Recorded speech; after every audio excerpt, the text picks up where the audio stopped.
Shelling नहीं की, इन्होंने वाटर कैनन में जहरीला केमिकल मिला के नहीं जलाया, बल्कि ये स्ट्रेट फायरिंग की है। अभी स्ट्रेट फायरिंग की है, जिसकी गोलियों के खोल जो है वो मेरे पास यहाँ पे मौजूद हैं। ये मैं आपको दिखा रहा हूँ, अगर आपको ये जूम करके दिखा सकता है, ये आप इनको गोलियों के खोल जूम करके इनको दिखाएं। आप ये दिखाएं, ये जो सामने ये खोल आपको नजर आ रहे हैं, ये स्ट्रेट फायरिंग की गई है और ये जुल्म की इंतहा कर दी गई है। इस जुल्म का जो है वो इनको हिसाब देना पड़ेगा। जालिमों, तुम लोग जो है वो लंदन प्लान पे अमल दरामद कराने आए हो, जो गारंटियां दी हुई हैं उसकी बुनियाद पे आए हो।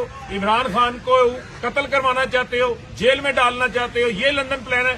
शर्म करो, अवाम इसके खिलाफ निकली, ये जुल्म के खिलाफ सरापा एहतजाज है। और ये किया, ये गोलियां चलाई हैं, अपने लोगों के ऊपर चलाई हैं, निहत्ते लोगों के ऊपर चलाई हैं। शर्म आनी चाहिए। इस जुल्म का तुमसे हिसाब लिया जाएगा। ये कश्मीर फतह करने आए थे। ये गोली हम पे चल रही थी, ये देखो सामने गेट पे। अभी उनको उधर से भगा दिया। हवाई फायरिंग नहीं थी, ये देखो, ये देखिए जुल्म है, डायरेक्ट गोली।